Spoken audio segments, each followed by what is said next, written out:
Hi, Laura. Hey, happy Thursday. Happy Thursday to you as well, too. What a wonderful Thursday. A little bit of a short week for most people out there, not everyone. But how's everything been going for you? How is up here in Canada? We have Family Day weekend. How was that for yourself?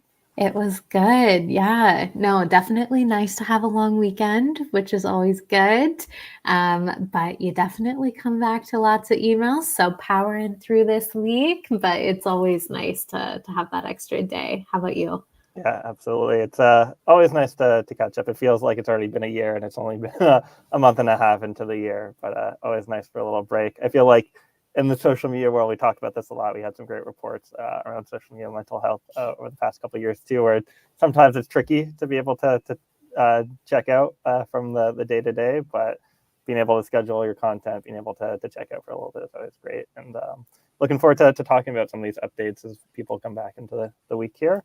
Lots of interesting things taking place, lots of activity on Meta actually over these past few weeks here, and some interesting updates to talk about.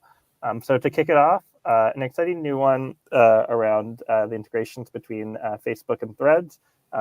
Seems like Threads is getting a lot of focus here as they're building up to launch some third-party APIs, really sort of establish themselves as a core social network.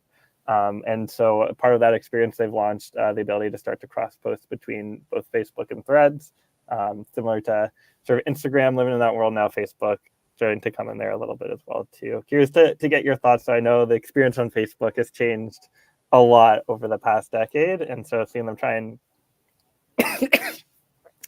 bring this back. Curious to get your thoughts overall, Laura. Yeah, no, I think it definitely makes sense seeing this update, especially because there's already that cross-posting functionality between Facebook and Instagram. So it makes sense that they're bringing threads into that too. I think the really interesting thing for brands, especially, is it'll give you the opportunity to cross-post that much easier. However, I think it's also important to remember when we're cross posting that we also want to think about these channels individually a little bit. Um, of course, some messages you might just be tight for time and post them all on all three, but I think it is important to just make sure before you do that that it makes sense for that channel, makes sense for your audience there, and your overall strategy. But I can see it being very, very helpful for a lot of social media managers that maybe are posting similar messages across all three to be able to do that a little bit easier. Yeah, I think it's a great reminder too, like for key updates, whether you're in like government or other organizations, it just gives you another place to make sure you're getting your message out to as many eyes as possible here.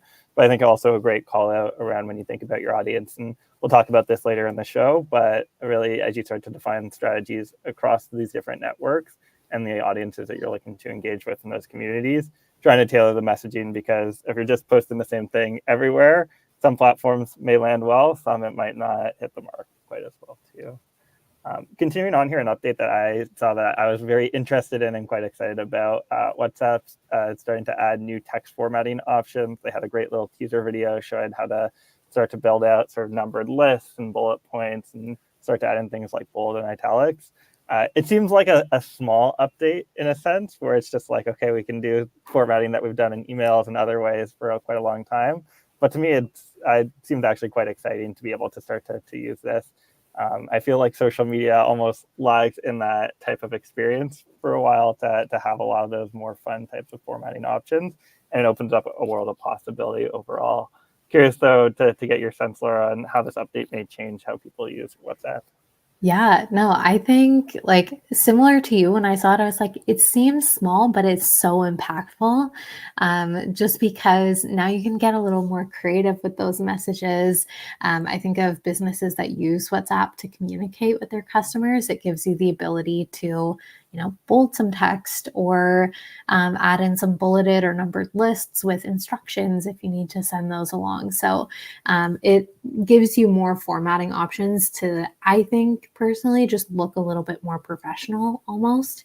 And so I think it's a really cool opportunity. Another thing that sort of came to mind as well is sometimes with text, it can be hard to have a particular message come across. So one example I saw was even sarcasm or something. Like typically you want to make it italicized or like bolded or what have you, to help sort of that humor come across via text. And so now you'll be able to do some of that, which might not have come across as well previously. So it gives you a good opportunity to even think about what it is that you're sending folks, and how to sort of use some of this formatting to help your message get across.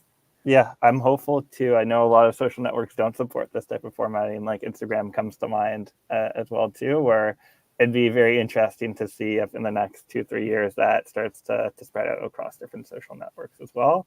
I think it just opens up a whole new possibility of creativity and ways to grab people's attention, especially using bold and having those keywords stand out within sentences. So we'll keep a close eye on this one, and definitely looking forward to seeing how that hopefully changes the market a little bit. Continuing on, an update with Instagram as well too. Instagram testing out some new features, one around sort of photo editing powered by AI, and then another one around helping to facilitate in-stream orders, some new ways to tag your content and help along that purchase journey.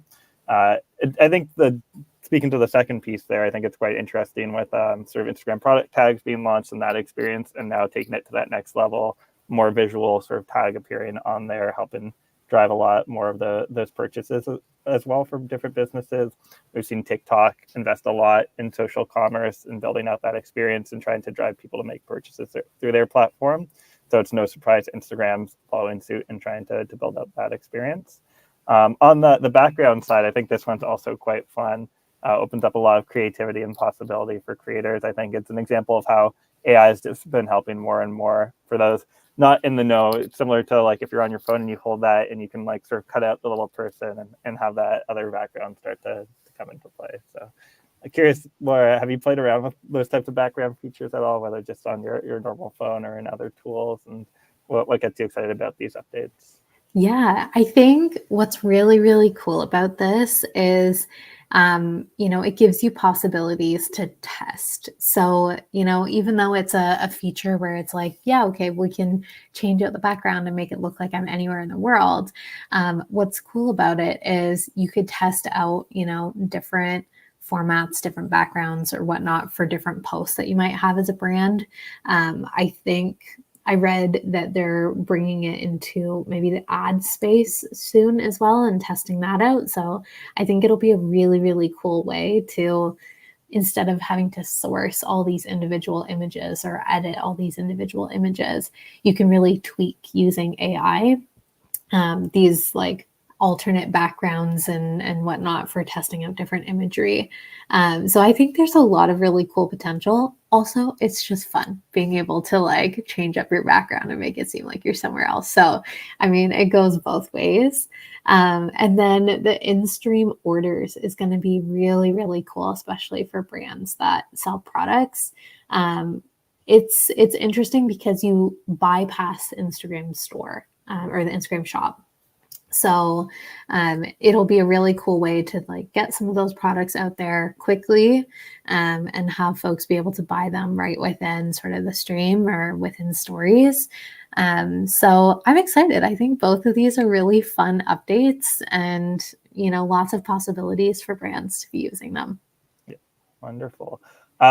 Continuing along here, one last update to chat about today, and more of a PSA for all social media managers out there. With some changes to Apple fees, Meta has been prompting advertisers, so people purchasing ads across Facebook and Instagram, to be doing that through their desktop and not through the mobile device. The reason behind this being that there'll be an additional 30% charge on any ads that you buy through your mobile device. And obviously, no one wants to pay a tax on something that you could be getting cheaper otherwise. So a great reminder for everyone out there, if you are doing any advertising, just make sure to be doing that through the desktop experience overall. 100%. Yeah. Onto the big question of the day here, and I think one that ties into a lot of the trends we've seen sort of at the start of this year and what we'll likely see here going forward. I've had this come up in a few conversations myself. I'm sure, Laura, you've probably seen this come up from some of our customers as well. As this new platform starts to form, a lot of businesses haven't quite formalized what the Threads looks like in terms of their overall social strategy. It's still a newish audience, and would love to get your thoughts on how to approach defining a strategy for a new platform like Threads. Yeah, you know what? I think because Threads has been around for a little bit now, people are starting to see, what types of content are on there, how it's being used. We know that Meta is trying to keep it like very positive atmosphere, and all of that. So I think when you're defining a strategy on a new channel, first you got to think about, okay, well, is my audience there? Do I want to invest the time into using this platform to reach people? Are they there for me to reach them? I think regardless, when building out a strategy, I think it's important to remember that you don't always need to be everywhere as well. And even if you decide, like, you know what, Threads might not be for us right now, I would say secure the handle just so that you have that. That's always super important. But I think the biggest thing, like with any network, is really making sure your audience is there. And then thinking about what you ultimately want to use that for. So I think a lot of people kind of see Threads as almost an extension of X.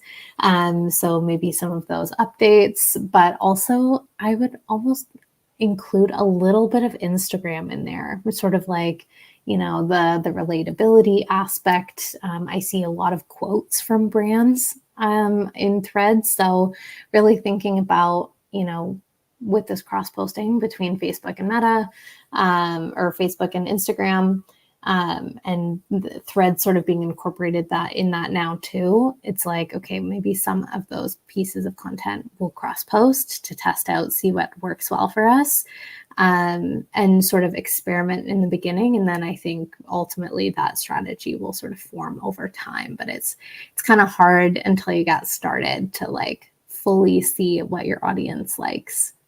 Yeah, I love that. And I think too, like taking a step back in the big picture here, it's a great opportunity for a lot of social media managers when we see this sort of unique experience, this new key platform, similar to TikTok a couple of years ago, start to come to life for a lot of brands, to take a step back and start to think in the big picture around like, what's our voice, what's our brand voice across social to begin with, and sort of what's the voice that we want to have for each of these different networks. So for brands that have gone through that exercise already, it's a great chance to do a little sort of internal workshop, get people together, brainstorm, and come up with ideas around how you might want to approach that. For those who haven't done that yet, though, it's a great opportunity to sort of take a step back and start to say, okay, what is our voice on social? What's our character? What's our brand here? And then break that down and start to break it out to each individual platform. It could be the same, could also be quite different, where sort of Instagram and LinkedIn probably have quite different audiences and different content that people are going for there. Any tips or advice for companies going through these types of conversations or trying to approach that from a workshop standpoint? Yeah, I think a lot of the times brands will have existing sort of style guides, right? So I think chat with your brand team if you don't have that style guide already, and just sort of take a look at sort of the branding overall. I think when it comes to social, certain platforms, exactly like you were saying, Ezra, you can be a little more fun with it. So, something like TikTok, maybe it's a little bit more lighthearted versus LinkedIn is like ultra professional. So it's okay for that brand voice to sort of sway a little bit channel by channel. But I would say really just sort of have it align with some of those existing brand guidelines you have. And that's usually a good place to start. Yeah, I think a great moment to reflect here, and looking forward to seeing more brands approach this new channel and sort of explore that. I have no doubt in our lifetime, more social networks will pop up and the world will change in terms of how we all communicate. So this will be a moment to learn and reflect, but also a moment to set foundations for future networks and different things that come up. Last thing I want to chat about here, just a brief little highlight of the week that I want to share with everyone.